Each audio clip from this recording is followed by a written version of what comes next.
ಪಬ್ನಲ್ಲಿ ಭೀಕರ ಅಗ್ನಿ ಅವಘಡ, 27 ಮಂದಿ ದುರ್ಮರಣ, ಡಜನ್ ಗಟ್ಟಲೆ ಜನರಿಗೆ ಗಂಭೀರ ಗಾಯ. ಥೈಲ್ಯಾಂಡ್ನ ಬ್ಯಾಂಕಾಕ್ನಲ್ಲಿರುವ ನಾಲಾಟ್ರಾ ಪಬ್ನಲ್ಲಿ ಸೋಮವಾರ ಬೆಳಗಿನ ಜಾವ ಸಂಭವಿಸಿದ ಭೀಕರ ಅಗ್ನಿ ಅವಘಡದಲ್ಲಿ ಕನಿಷ್ಠ 27 ಜನರು ಸಾವನ್ನಪ್ಪಿದ್ದು 63 ಮಂದಿ ಗಾಯಗೊಂಡಿದ್ದಾರೆ.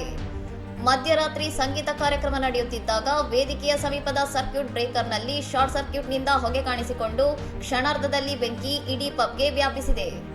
ಬೆಂಕಿಯ ತೀವ್ರತೆ ಮತ್ತು ದಟ್ಟ ಹೊಗೆಯಿಂದಾಗಿ ಜನರಿಗೆ ದಾರಿ ಕಾಣದೆ ಸುರಕ್ಷತೆಗಾಗಿ ಶೌಚಾಲಯದ ಬಳಿ ಆಶ್ರಯ ಪಡೆದವರೇ ಹೆಚ್ಚಿನ ಸಂಖ್ಯೆಯಲ್ಲಿ ಉಸಿರುಗಟ್ಟಿ ಮೃತಪಟ್ಟಿದ್ದಾರೆ ಎಂದು ಪ್ರಧಾನಿ ಅನುಟಿನ್ ಚಾನ್ವಿರಕುಲ್ ತಿಳಿಸಿದ್ದಾರೆ.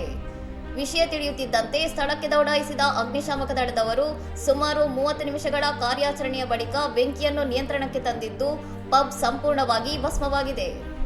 ಆಸ್ಪತ್ರೆಗೆ ದಾಖಲಾಗಿರುವ ಗಾಯಾಳುಗಳ ಪೈಕಿ 22 ಜನರ ಸ್ಥಿತಿ ಚಿಂತಾಜನಕವಾಗಿದ್ದು ಸಾವಿನ ಸಂಖ್ಯೆ ಹೆಚ್ಚಾಗುವ ಸಾಧ್ಯತೆ ಇದೆ ಎಂದು ವೈದ್ಯರು ಆತಂಕ ವ್ಯಕ್ತಪಡಿಸಿದ್ದಾರೆ. 2009ರ ಸಂತಿಕಾ ನೈಟ್ ಕ್ಲಬ್ ದುರಂತದ ನಂತರ ಥೈಲ್ಯಾಂಡ್ನಲ್ಲಿ ಸಂಭವಿಸಿದ ಅತಿದೊಡ್ಡ ದುರಂತ ಇದಾಗಿದ್ದು ಬೆಂಕಿ ಅವಘಡಕ್ಕೆ ನಿಖರ ಕಾರಣ ಪತ್ತೆ ಹಚ್ಚಲು ಅಧಿಕಾರಿಗಳು ತನಿಖೆ ಆರಂಭಿಸಿದ್ದಾರೆ. ಇನ್ನಷ್ಟು ಸುದ್ದಿಗಳಿಗಾಗಿ ನೋಡ್ತಾ ಇರಿ ಸೌರಂ ಟಿವಿ.